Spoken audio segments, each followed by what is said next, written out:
Welcome back to Permission Slip Granted. Last time, we cracked open the conversation on whiteness, privilege, and the systemic roots of racism in America through the raw, personal lenses of Kylie and Sydney. We talked about growing up in environments that ignored race, how white fragility shows up, and why being colorblind inflicts more harm rather than helping dismantle the system. We shared moments of awakening, discomfort, and the stories we inherited that kept racism quietly intact. In part 2, we're continuing the conversation with even more personal reflection, accountability, and truth-telling. This isn't a checklist or a call-out. It's an invitation into the messy, ongoing work of anti-racism. If you've been listening and learning, you're in the right place. Let's keep going. All right, everyone, welcome back for part 2 of our conversation on racism. I don't think this will be the only one we have, but it's definitely the first one that we are tackling together. Again, we've got Sydney here along with me. I'm Kylie. So to recap the first part of our conversation, we talked a little bit about what we were taught as children or not taught about racism. And I think we can sum it up in this anecdote that I found in White Fragility, where she paints the picture of the little kid in the shopping cart at the store saying, Mommy, that person has black skin. And what is the mom's initial reaction? Oh, I should clarify. These are white people, it's a white mother and a white kid. What do you think and there's no wrong answers here, but what do you think the mom's reaction is? Typically? Yeah. Wow. Again, hard question. It depends on, I've seen so many.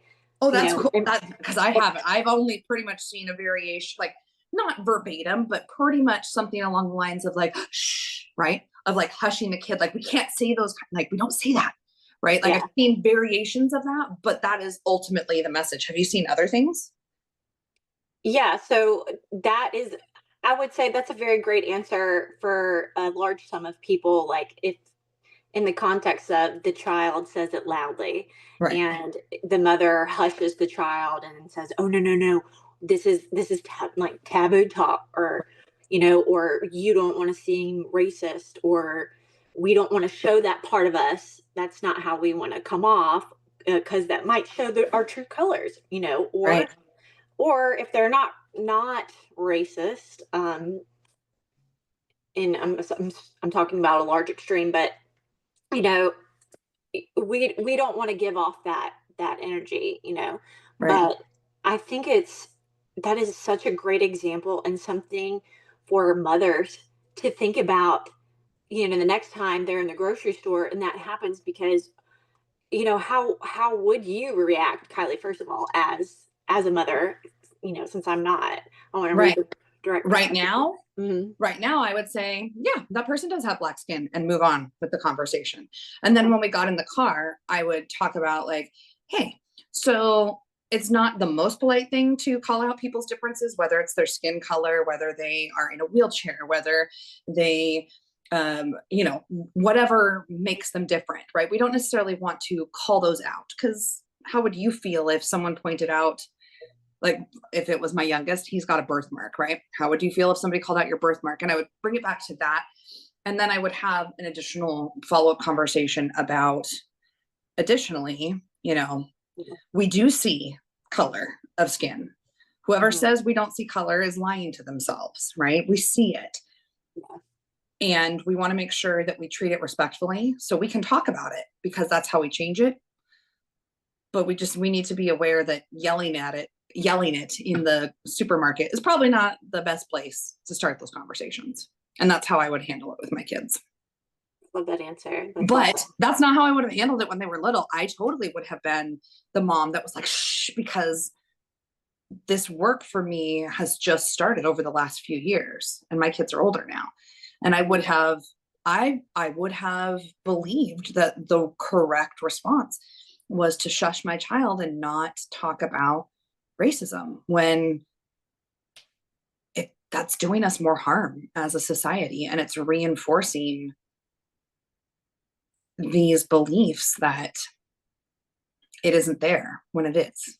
And I want to follow up to something we said in the first part of the conversation, which is when I said that I'm a racist, I want to be very clear. That is not a badge of honor.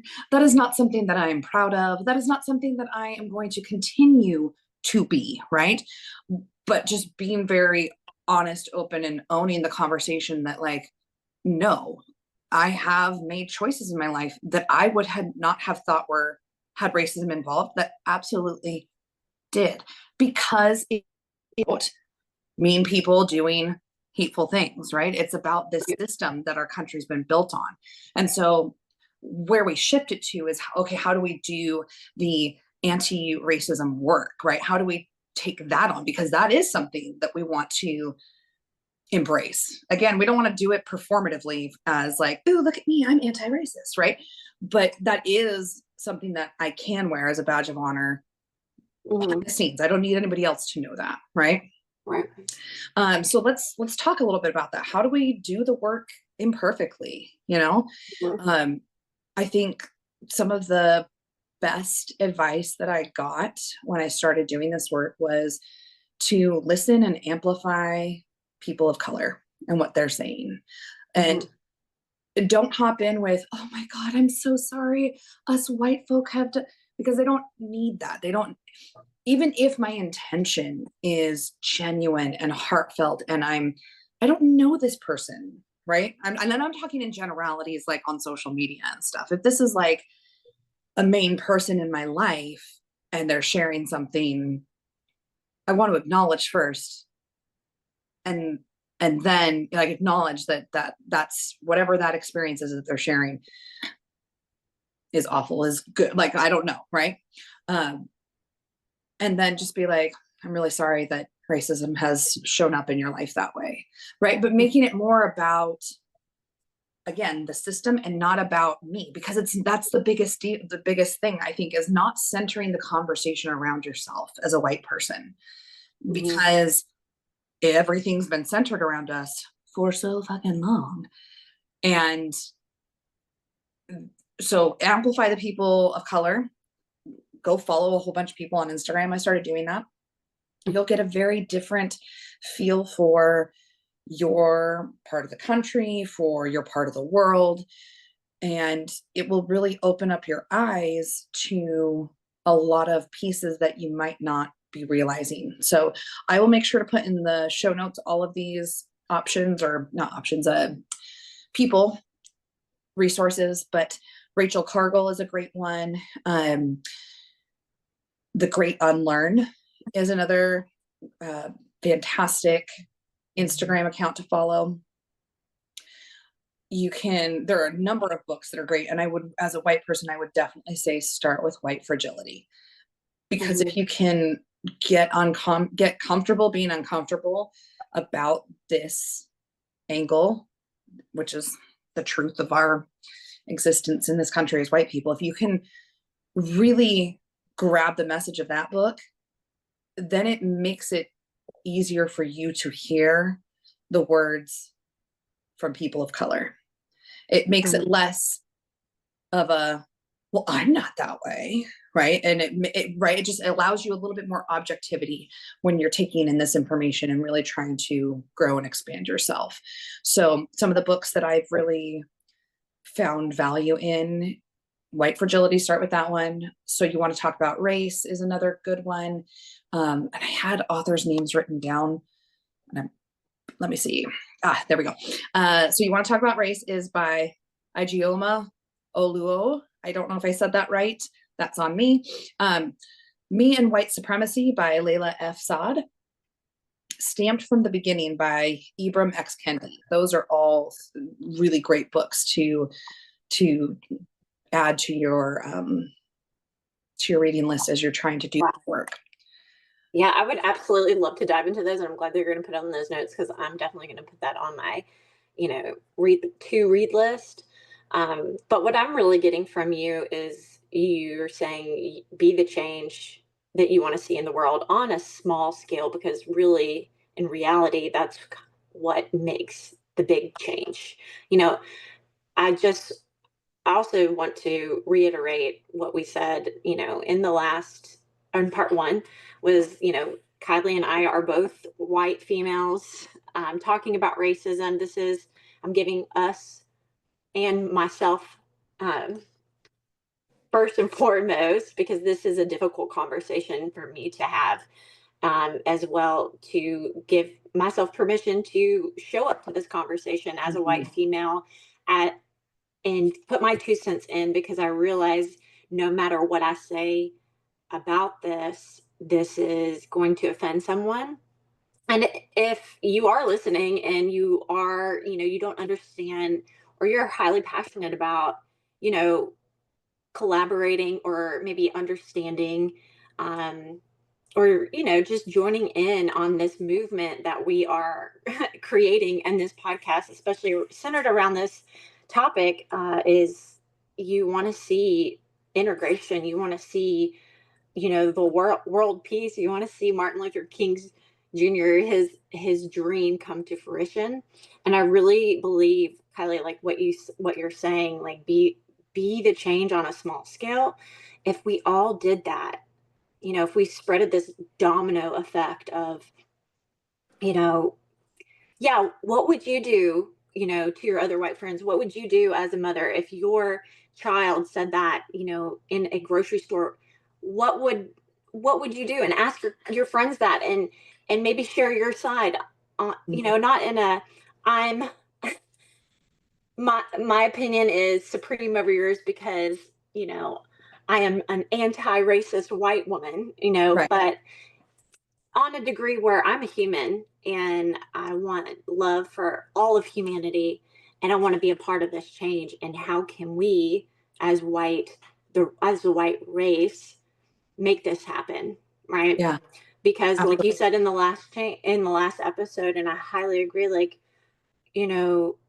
women were granted the right to vote by men, in a perspective, yes.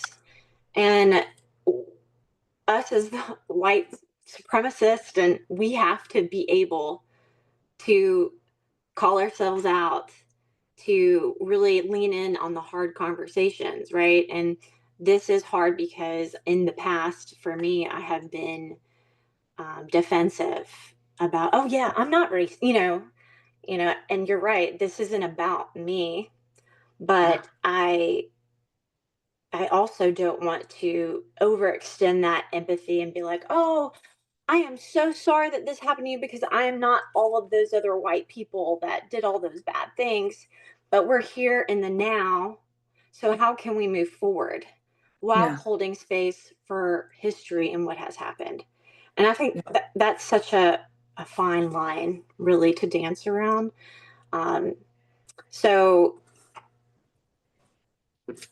I just wanted to say that. No, and I think you we had some talking points that we discussed beforehand, and I think you did a beautiful job of kind of blending two of them together, which is how we're doing the work imperfectly and giving ourselves permission to be uncomfortable and stay in the room, right? We need to look at this as less of a calling out, right? Mm-hmm. You're not being called out, you're being called into the conversation. You're being called into the work.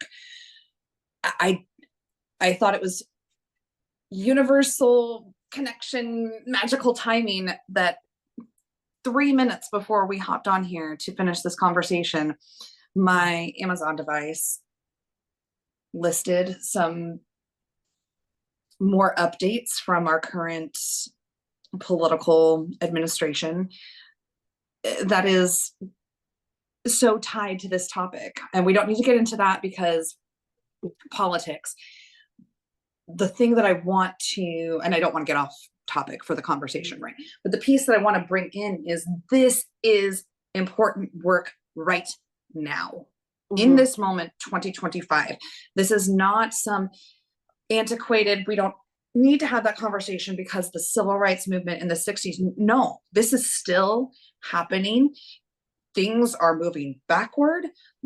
So if we want change, we have to call ourselves into the work. We have to be willing to have these conversations with our friends, with our family, with the people in our communities. And and sit with that. It doesn't feel good to be uncomfortable. All right. That's why we often will choose something else. We'll choose that door out rather than that door in. Right.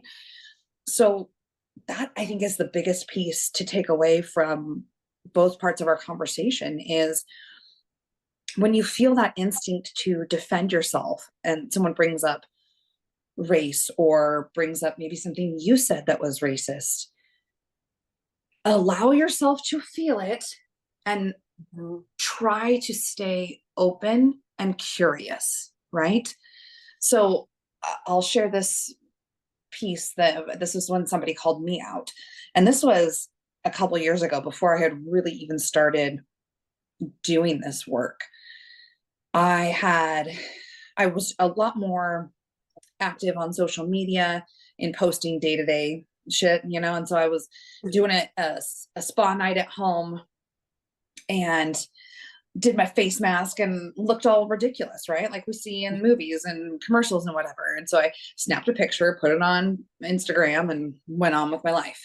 And a friend messaged me the next day or later that day, like whenever it was, and was like, hey, I don't know if you're aware, but that could be seen as racist because the mask that I had chosen to put on was a chocolate fudge mask, right? Smelled like a freaking brownie on my face. It was delicious. I mean, I didn't eat it, but it smelled delicious. And I was sitting here being like, if I had put a green mask or a purple mask or whatever polka dot mask, like I would have snapped a pic. Like this isn't a racist thing. I wasn't being racist, you know, I wasn't doing blackface, right? Because I knew my intention. And the person, this person's still in my life. I love this. This is a good friend of mine. And they said, okay, well, it's just something to think about and let it go. Right. Mm-hmm. Fast forward to I was prepping for the first part of our conversation here, and that memory resurfaced for me. And I went, oh my God, because it doesn't matter that my intention was spa night, da, da, da, da. Someone who has no knowledge of me, has no knowledge, doesn't see the caption, doesn't anything like that, right? I put out into the world a picture of me putting my face as brown. Mm-hmm. And I need to be able to look at it from that perspective, right? Yes, intention is important, but impact for this type of work, impact is far more important than intention. And recognizing that and going, yeah, that actually, I wouldn't do that. If it were today and I did my chocolate face mask on my face, I wouldn't snap a pic and I wouldn't put it on social media, because once it's on the internet, it lives forever, right? And it can be morphed. It can be taken out of context. All of these different things. And I want to make sure that what I put out there is going to not have the opportunity to possibly belittle or hurt anyone unintentionally. And that includes in these conversations around racism. Now, I'm sure that someone out there is going to feel really strongly and be like, oh, so now we have to police every single thing that we do. No, it just means for me, this is how I'm choosing to move through the world. I'm willing to forego a selfie of a chocolate fudge face mask so that I can continue doing work in the anti-racism world, right? Like it doesn't have to be your choice. If that doesn't ring true for you right now, okay, you might come back to it 5 years from now after you've done some more work and go, okay, I can kind of see what Kylie was talking about. But try to allow yourself to be open to these conversations and give yourself permission to maybe get it wrong. Well, can you like elaborate? Like why do you feel that way? Like what was there a caption, you know, that you put? No, I mean, it was just like, yeah, it was like spa night at home. Da, da, da. Like it was nothing, there was nothing to do with race. And kind of like with that anecdote that you shared, Sydney, where you threw the card onto the, you know, onto the table or whatever, right? you were totally arms full of stuff, totally nowhere near the idea that you throwing something at her, because I think you said it was a her, Yes. would trigger for her, right? Yeah. Somebody scrolling could see what looks like me doing blackface, even though I wasn't, right? Okay. And that could be upsetting. And so Okay. I don't need to police every single thing that I do. And I want to be more aware as a human being on specifically around racism. Okay. So I hear you. does that make a little more sense? Yeah, absolutely. And to go back on, now that, after I've done some work and I'm in a better space, mental space, and more grounded in my life right now, I would go back on that experience, and I was so just my speechless about that, experience, that I was stuck in my feelings, stuck in my emotions about that, and stuck in my defensiveness. Like that wasn't my intention. But as passionate as I am about this topic, and like I said, be the change that I wish to see in the world on the small scale, seeing it from, if I were in her shoes, Yeah. even though I never have walked in her shoes, I would go back and I would apologize and just at least said my piece, that was not my intention, and hopefully be able to rewrite an experience for her on, from a white woman to a black woman, maybe something positive for her. Maybe that's not what she has experienced, here. I don't know, because I didn't ask. And if I could go back, yes, I would I would go back and I would do that after, you know, sitting on it after our last conversation and, talking about it now. I definitely would do that. But I wasn't, I'm, I'm being honest, I wasn't in that space at that time. So, here I am correcting myself and what I would do, moving forward, on the small scale. And, and it's so hard sometimes to practice what you preach.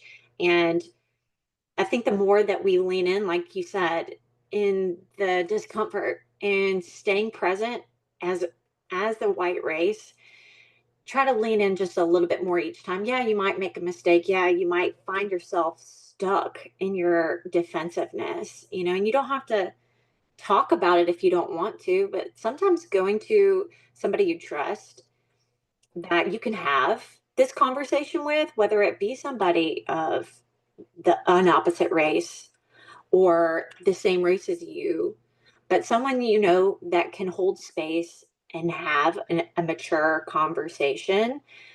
Hopefully, maybe you can work through that.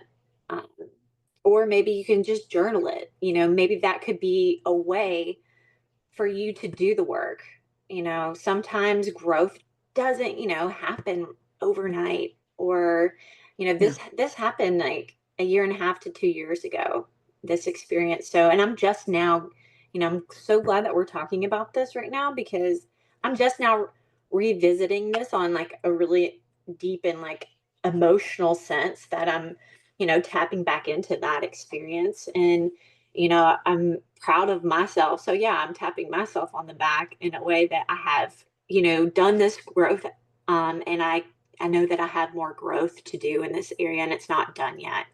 Um, I truly believe in, we're here to evolve in this life constantly, but as a part of the human race, I think that we all really need to hold each other's hands and walk each other, home through this. So this is definitely something, no matter politically, like you said, it's not, this could be a different conversation, but politics is very much involved in this. Okay. Oh yeah. We cannot, uh, we cannot be oblivious to the fact that it doesn't exist. And it is very scary what's going on right now.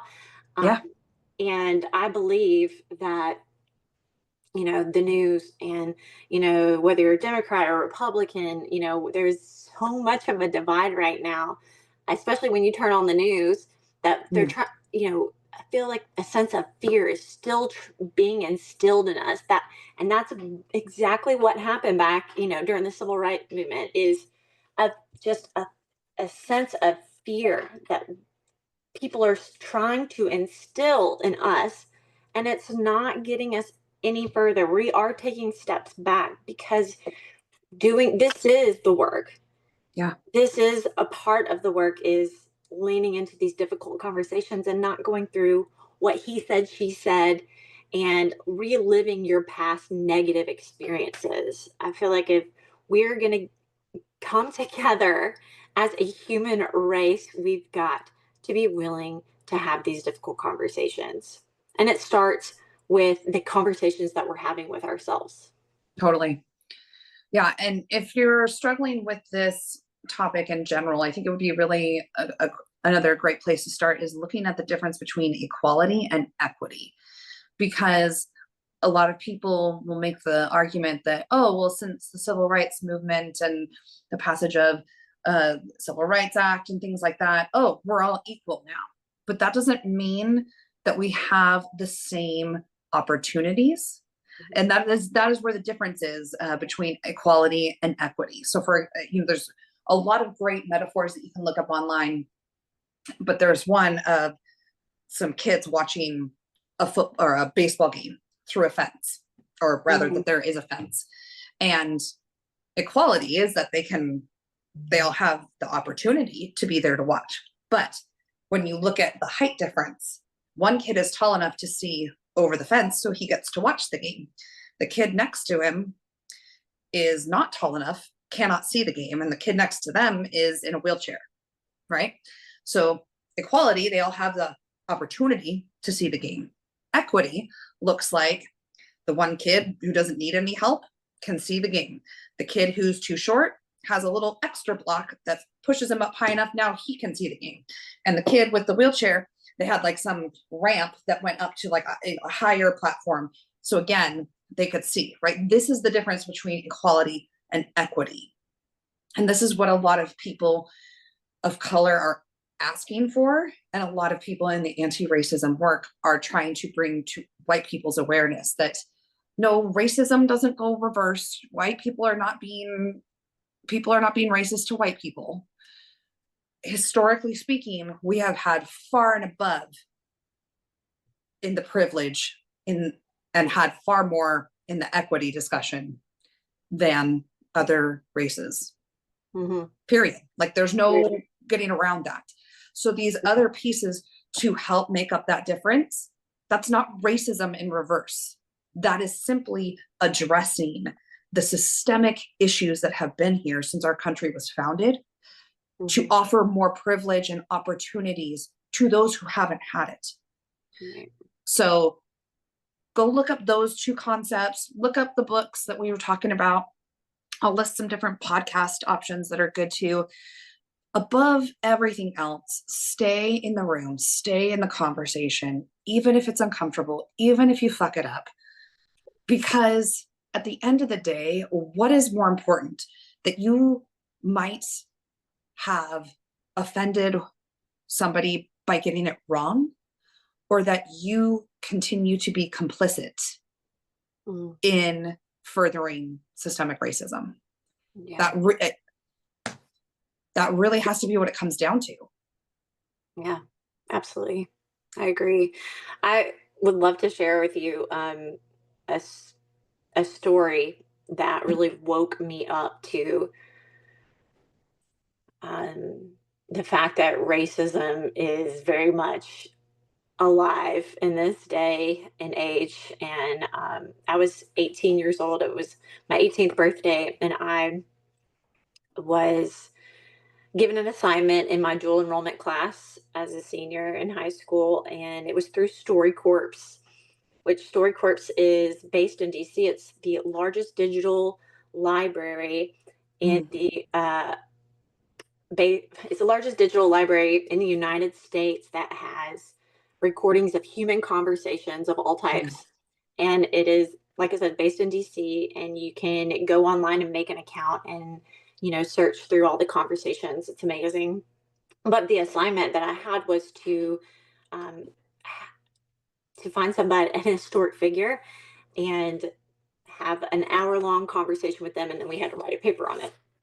Well, I was like, oh, perfect. I live in a very historic, town. So I called up Dexter Avenue Baptist Church, where Martin Luther King preached while he lived here or was a pastor. And I just said, hey, do you have anybody still in the congregation that knew him that I could that would be open to having a conversation that's recorded? And they were like, yeah, Reverend Mary Jo Smiley. She was, an assistant pastor with him and also a good family friend. She was in her late 80s. I went and picked her up at her house. We had a great recorded conversation, and it gave me chill bumps listening to her tell the stories of him, recalling personal experiences, also just describing the type of person that he was. You really felt that you kind of knew him in a little bit of sense, the way she described him, the story she told it. He was truly a different individual, a special individual. And as we all know, he's a world changer, world changing leader, right? But she recalled this riot that they had outside of his house after the bombings of that church in Birmingham that killed those little girls. And they all rioted up, outside his house, downtown Montgomery, wanting to do something about it. They wanted to be violent, and he came out and said, no, we're going to do a peaceful protest. We're not going to retaliate.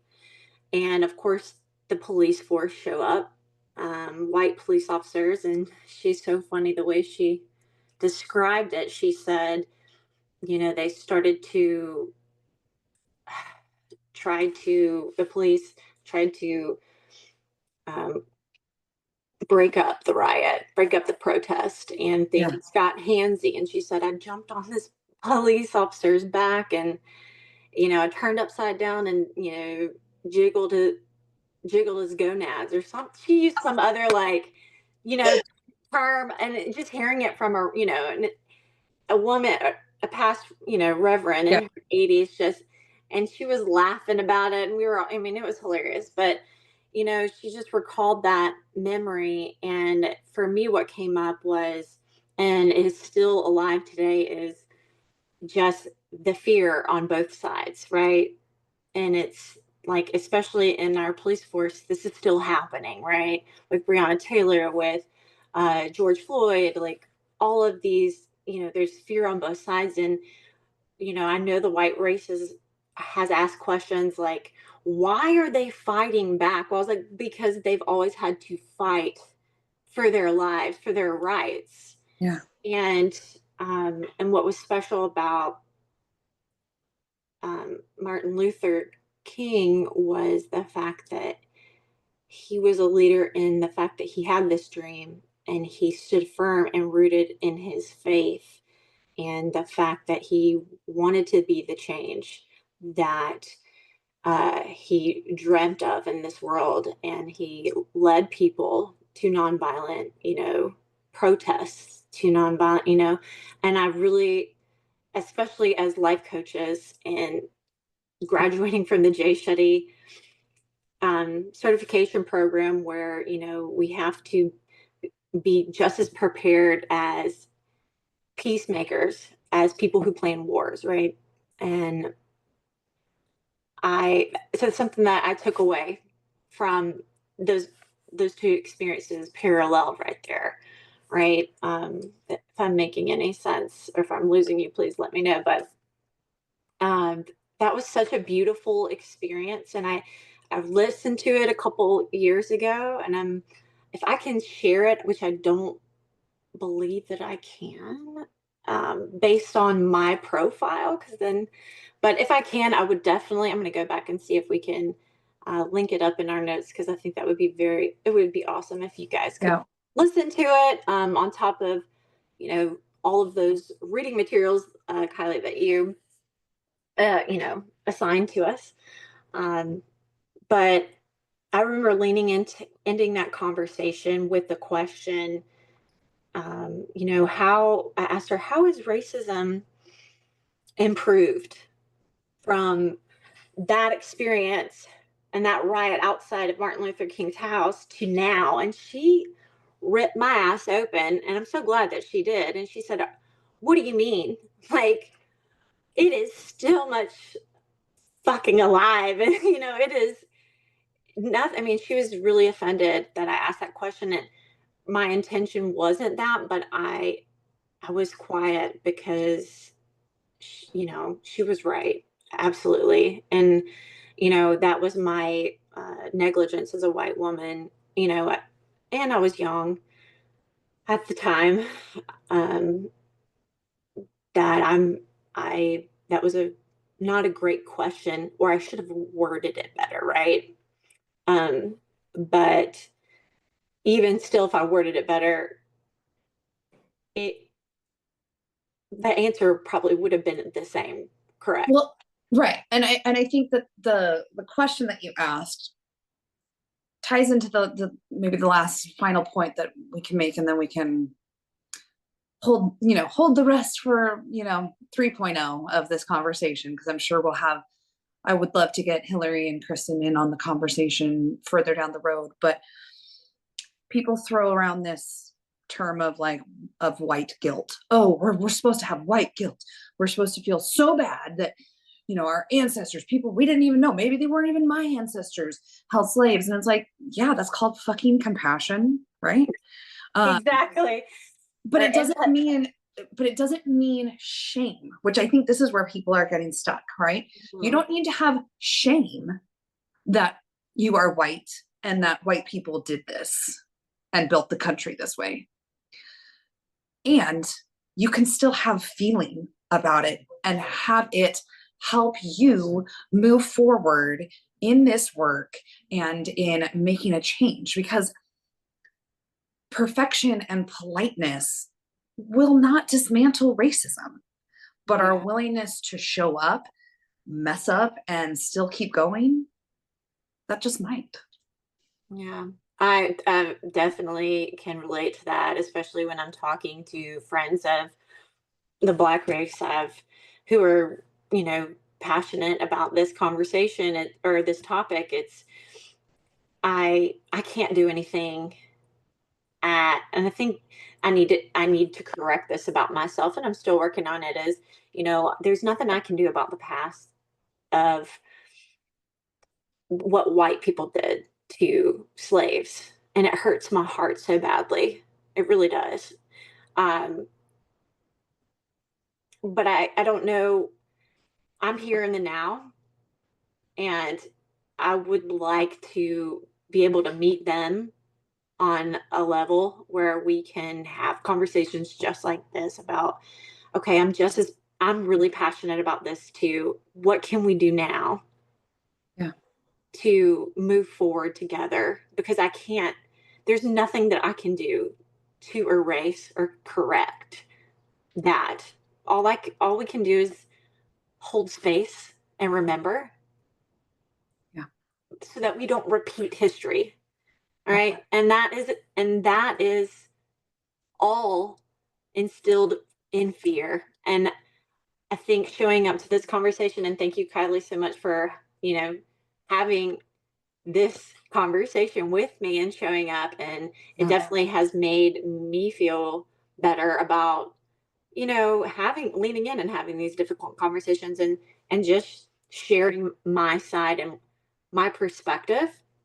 And I'd be so, so, so interested, if you're listening, no matter what race you are, if you're passionate about what we're talking about today, please, comment, reach out, message us at the Mustard Mindset, Transform Connection, Is that right? Yeah.